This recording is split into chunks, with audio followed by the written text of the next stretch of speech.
Est-ce que tu as déjà essayé de prier, mais les mots sont restés vides? Les prières de ton enfance, les prières que tu as pu entendre à l'église ou dans ta famille, elles sont peut-être encore là quelque part dans ta mémoire, même si tu les pratiques plus. Et aujourd'hui, elles te font mal, elles sonnent creux parce qu'elles sont associées à des choses que tu as dû traverser et qui t'ont blessé. Et même si tu n'as jamais mis les pieds dans une église, eh bien, la culture religieuse patriarcale, elle sait déposer d'elle-même, dans les jugements, dans les mots, dans les non-dits, dans les croyances, dans ce sentiment diffus que tu n'es pas à la hauteur du sacré. Alors tu as cherché ailleurs, les prêtresses, le New Age, les rituels, les oracles. Mais là aussi, tu sens qu'il y a quelque chose qui ne tient pas. Trop d'objets, trop de performances, trop d'apparence, pas assez de racines, pas de transmission vivante derrière. Et du coup, tu te retrouves là entre deux impossibles sans savoir vers quoi te tourner pour prier vraiment. Alors si tu as déjà expérimenté cet endroit, eh bien cette vidéo est pour toi. Je suis Achera, enseignante en spiritualité incarnée et psychopraticienne. Sur cette chaîne, nous retournons les phrases sacrées qui nous ont blessés pour regarder ce qu'elles disaient avant les traductions, avant les dogmes. Bienvenue. Le problème n'est pas que tu as perdu la foi. Le problème, c'est qu'on t'a donné pour prier des mots qui ne sont plus habités. Et un mot qui n'est plus habité ne transmet plus rien.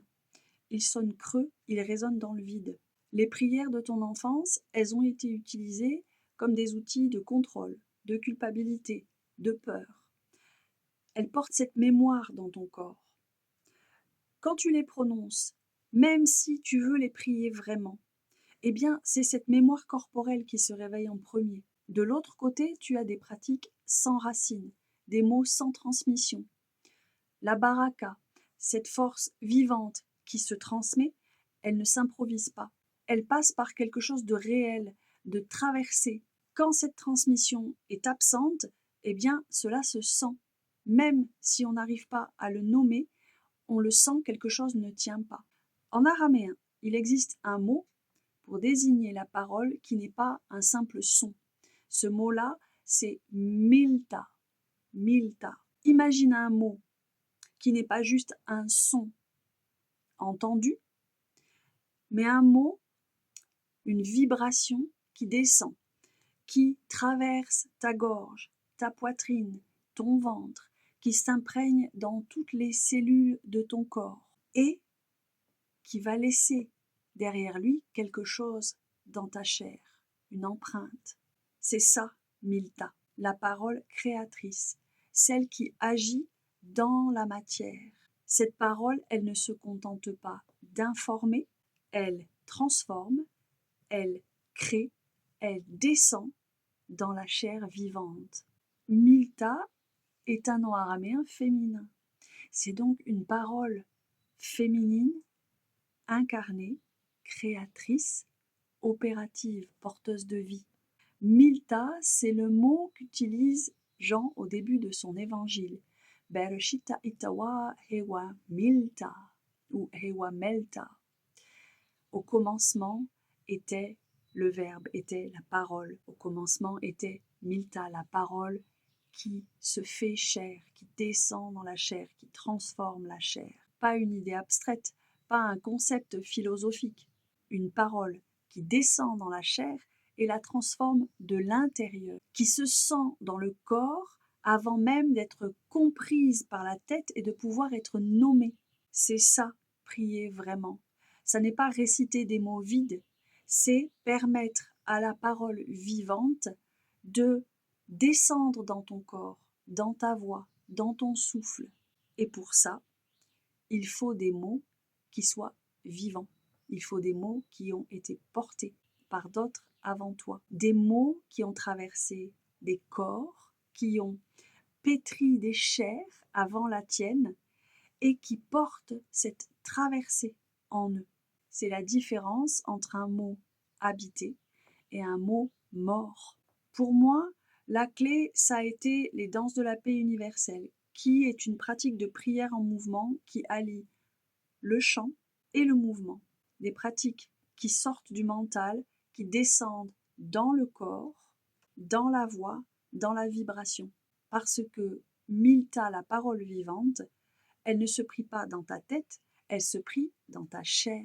Quand c'est tout ton être qui prie, et pas juste ta tête, quelque chose se met en mouvement qui ne peut pas se mettre en mouvement autrement. C'est ça, la transmission vivante. Et ça n'est pas réservé à quelques-unes ou à quelques-uns. Ça n'est pas conditionnel à une appartenance. C'est accessible quand les mots sont portés depuis un endroit vivant, traversé, réel. Pas un endroit performé, un endroit habité.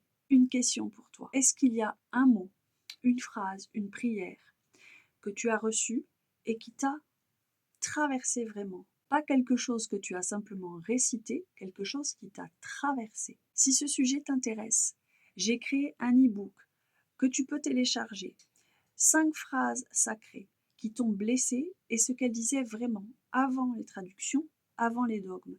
Il te suffit d'aller dans la description et de cliquer sur le lien. C'est gratuit. Merci pour ta présence et à très bientôt. Bereshita itawa, ewa meta. Bereshita itawa, ewa meta. Bereshita itawa, ewa meta. Bereshita itawa, ewa meta. Bereshita itawa, ewa meta.